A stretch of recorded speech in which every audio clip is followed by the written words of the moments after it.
Casey. I'm Fallon. And this is Render the Darkness.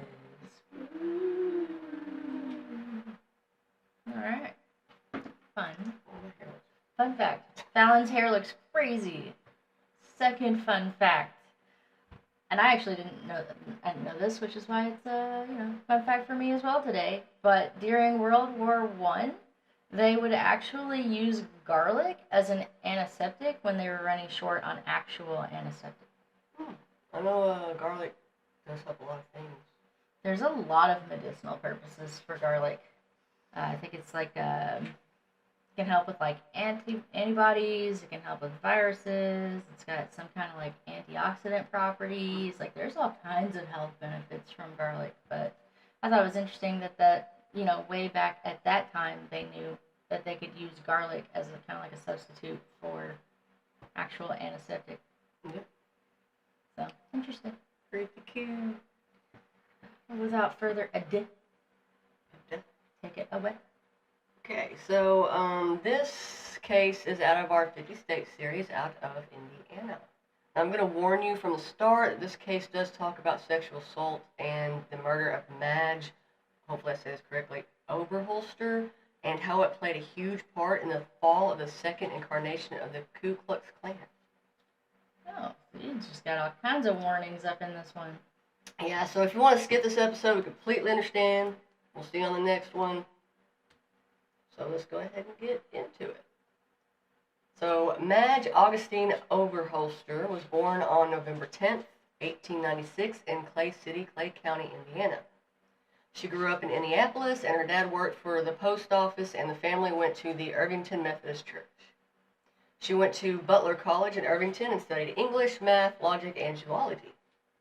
And she would go on to get her degree in teaching and worked at the Indiana Department of Education in the state program for literacy. Zoology is such a cool. Yeah, I thought that's that was such a cool neat. degree. Like just to have that knowledge is awesome. Yeah, my husband really wants to go to school for that. Does he? That would be awesome. I wish I had gone to school for that. Yeah, it'd be pretty cool. That would be the best job. Bigfoot. Yeah, that would be awesome. I mean, I guess technically we could still do that. But anyway, she often taught adults to read as well as children. Aww. Now, one night in January of 1925, she went to a banquet that was held for the governor at the athletic club. This is where she met a man named David Curtis, or D.C. Stevenson. D.C. was born on August 21st, 1891 in Houston, Texas. When he was 20 years old, he joined the National Guard in Texas, and he was made a second lieutenant during World War I. In 1922, he was partnered with someone in the coal industry and moved to Indiana. In his spare time, he would read psychology books and went to class for public speaking. He would soon be able to get crowds of people to listen to him talk, and in 1923, he joined the Ku Klux Klan and quickly rose to Grand Dragon. No. Yes. Well, you just went from being okay to no, now you're automatically a terrible person. Yes. The Grand Dragons, which is like the head of the group. Okay. Now, by the time he was 33, he was a multimillionaire. He became very good friends with the governor and would often talk about being against certain things. That's what those kind of people need. More power. Yeah. Now this would include alcohol and immoral books and movies. However, I'm sure y'all probably seen this coming, he would often have sexual type parties and was addicted to alcohol, and he loved to degrade and humiliate women. Oh. Lovely. Now let's go back to when Madge first met DC. Now he laid eyes on Madge, he immediately fell for her, and he asked her out many times after the banquet. Madge never gave him a yes or a no, but one day he had insisted that she go and have dinner with him, and she agreed. After the date, he continued to call her, and one night they went on a double date at the Washington Hotel with some friends. On March 15th, 1925, Madge came home from a night out with her friends. Her mother let her know that someone had called her and left a message to call them back. So she called around 10 p.m. and DC answered and said that he was leaving for Chicago and he wanted to see her before he left.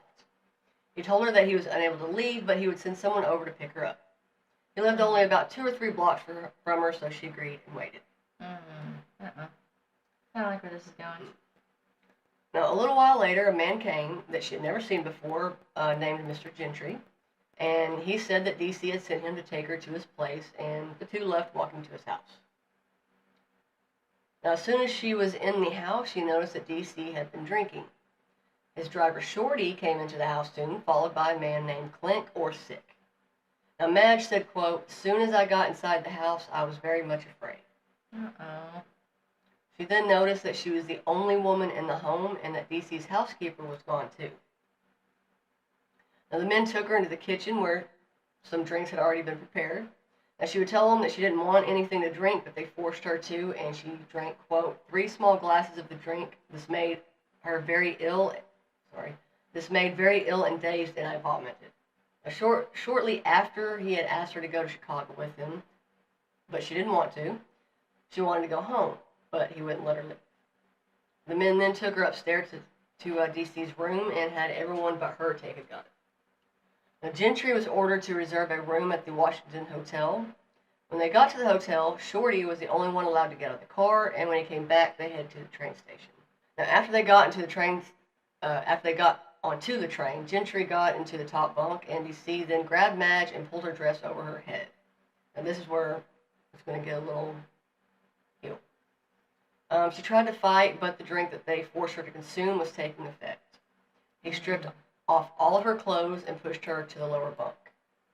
Now, once the train began to move, DC began to sexually assault Madge. He grabbed her so she couldn't move and began biting her all over her body. He bit her so hard that she actually started to bleed everywhere. Oh my gosh. The next thing she remembered was Gentry shaking her awake, saying it was time to get off the train. She'd seen that DC was showing off his gun, and she begged for him to shoot her. But, oh my god. Yeah, she was in that much agony. This is insane because, like, she went out on a date with this guy. Like, she had genuine like for him in some kind of a way. What an extreme thing to jump to doing. Like, if he had not been such a disgusting human being, she may have actually liked him before realizing that he actually was a piece of crap. Yeah. And he wouldn't have had to do any of this to accomplish whatever it is he's trying to do here. I agree. This is terrible. Now, how old was she when this happened? Hold on. I'll have to look. No, that's fine. If it's later on in the thing, Yeah. that's fine. You can tell me later. But the two men got her dressed and walked her off the train by gunpoint at Hammond and went into the Indiana Hotel. Now, later that day, after eating breakfast, Madge asked DC for some money to buy a hat. So Shorty drove her to the store at DC's request and waited out in the car for Madge to get back for the store. When she got back into the car, she asked him to take her to the pharmacy to buy some blush. And while she was there, she bought a box of bichloride mercury tablets. Now, the tablets were normally used as disinfectants, but they could cause very bad, deep burns, and they were considered very poisonous. Okay. So she's trying to protect herself a little bit, seemingly. Now, Gentry and Madge went back to the hotel, and she had asked to go into Shorty's room alone to rest. But DC wouldn't let her, so she waited until he was asleep. So then she went to room 416, and she took 6 of the tablets. Oh, no, she's not trying to protect herself, is she? No, she's just trying to get herself out of a bad situation. Oh, Now, poor Madge. Now, a little while later, Shorty came in and had asked her if she was okay because she didn't look good, and she told him that she had taken the tablets. DC wanted her to take her to the hospital as his wife to get her stomach pumped, but she refused. He told her that he would take her home, but she asked that he either leave her there or take her to another hotel under her real name, but he said no and that he was taking her home. But instead of taking her home, he took her to his house. Now, Madge was carried up to a loft that was above the garage. Now, she would stay there until Mr. Clint, sick, told her that she had to go home, and at this time, DC was gone. But she remembered that he had told her, quote, "You must forget this. What is done has been done. I am the law and the power." Now, Madge was finally taken to her home, carried to her room, and put into her bed. Madge's parents called the doctor, but unfortunately nothing could be done. She would give a detailed description of what happened on March 28th, On April 14th, she would die from staph infection caused by the bites and kidney failure from the mercury. Oh my gosh. Now, she was buried at the Memorial Park Cemetery in Indianapolis, Marion County, Indiana.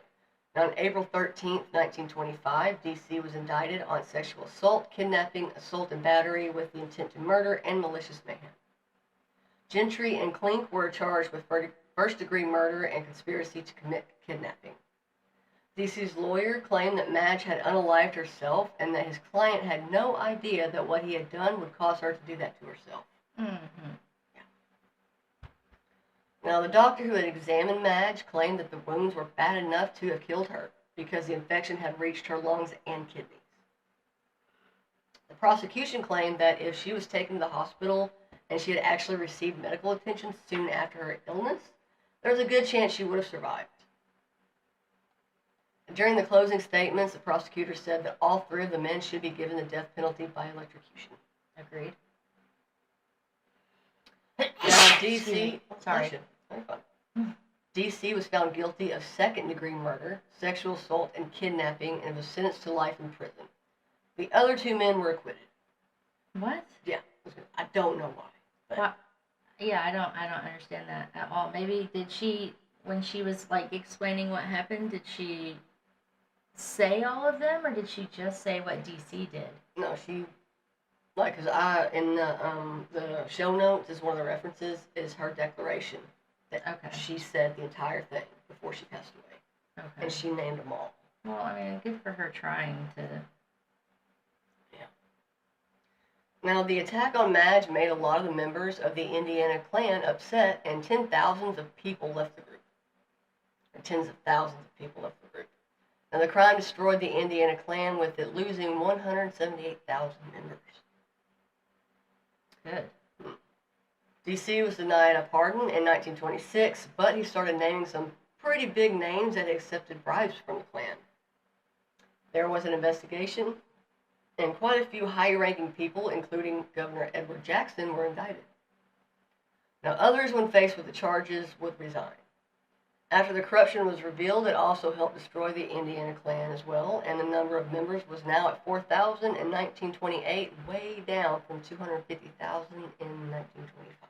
250,000? Yep. That is insane.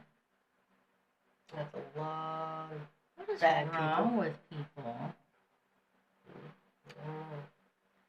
Now, in July of 1934, Gentry was actually shot by Carl Church, who was paid $60.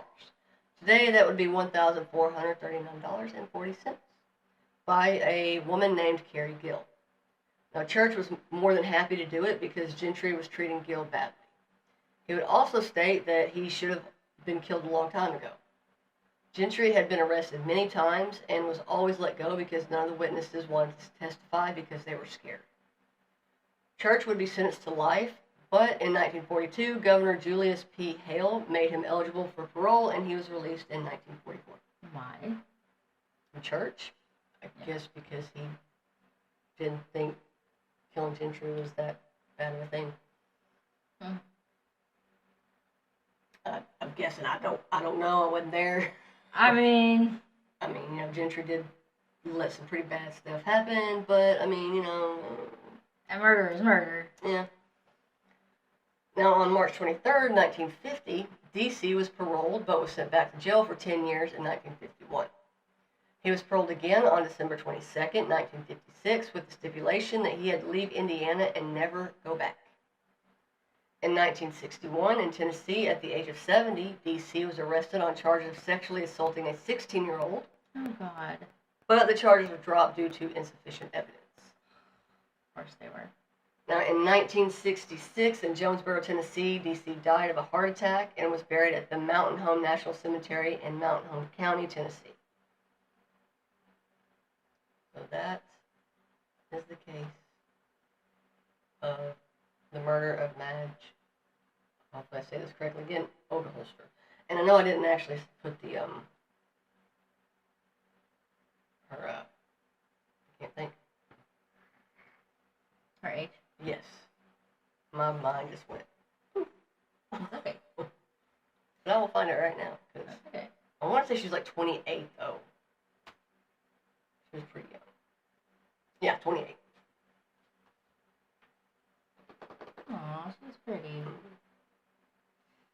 I know this is gonna be like I know I'm supposed to stay like neutral and biased or whatever whenever we're doing these kinds of things, but like I'm just gonna say this, and I don't care if anybody agrees or disagrees, but I think that a heart attack was way too good of a death for him. Yeah, that's what he looks like. Well, and died. he looks like a little weasel. Looks like a terrible little weasel. It is some pretty nasty stuff. He did some pretty terrible things, yeah. Being the group that he was in, but I mean, I get, back in the day, I'm not saying it was right at all. But I mean, I know back in that time it was the norm, which really shouldn't have been. But that, and then murdering somebody for no reason whatsoever. Yeah, that was pretty common back then. Yeah, I mean, it's just ridiculous. I mean, there's no reason for any of this, ever. I don't know, this really bothered me. Yeah. This is one of those, like, it should have never happened cases. Yep. You know what I mean? Like, and I know, like, a lot of the true crime cases are this should never have happened kind of cases. Yeah. But this especially is a it should never have happened kind of a case. Completely agree. But thank you for sharing, and that's our true crime case out of Indiana, and I've already done the WTF, haven't I? That was our last case. Just came out. Yes, that was the London. Yeah, the London beer flood of 1814. So the next case will be me doing the cryptids and/or ghosts from Indiana. Wonder which one's gonna be. Flip back over to the WTF after that, and we'll just keep rotating them out to go through all these states, and then we're gonna focus on other countries. Yeah. We're getting close, y'all. We're in the eyes. But I do like the WTF cases that we're throwing in the mix to just trying to, like, A, include everybody, and B, mix it up just a little bit. Yeah, agreed. Like, I don't like being tied down specifically to stuff. Like, I want to do the cases that my heart draws to, and that's the case that I want to do, instead of, like, trying to make myself be designated to a specific area. Like, I really didn't think that out very well when we started the 50-state series, and I'm glad we did the 50-state series, because I don't know how long it would have taken me to dive into some of the cases that I have in some of these states. And it also makes it to where, we can find some that aren't really known. Yeah. And I appreciate that aspect of it, too. So, I'm not saying that I don't like the 50-state series, because I definitely do. I like that it is making us look at states that we may have taken a lot longer to get to if we hadn't done this. But I also don't like being put in a position where I'm, like, designated to an area when I may have, like, my heart may be pulling to a case somewhere else, and I have to, like, back burner that, which I will get to all of those cases that, are pulling on my heartstrings, but I don't know. My point is, I don't know that we're going to do another 50-state series anytime soon. We just going to do whatever state is pitter-pattering at us at the time of our case. Once we're through all these 50s, we said we were going to do it, we're still going to do it, we're going to stick to it, because we're going to do what we say, but that was my rant for this episode. I'm trying to put our rants at the end now, because if people have a chance to hear the case first, and if you want to hang out for the rants after you've heard the case, you're more than welcome. If you don't want to hang out for the rants, that's cool. I hope you hang out long enough for the case at the very least. I hope you like what we're doing. I hope you feel compelled to give us a like, a share, a follow, tell your friends about it. For the people who have, the people who do, the people who will, we appreciate you very much. We wouldn't be able to do what we do without your support. Other than that, I think that's it for this case. Yep. Anything else? No. All right. That being said, for now, see you later. Bye.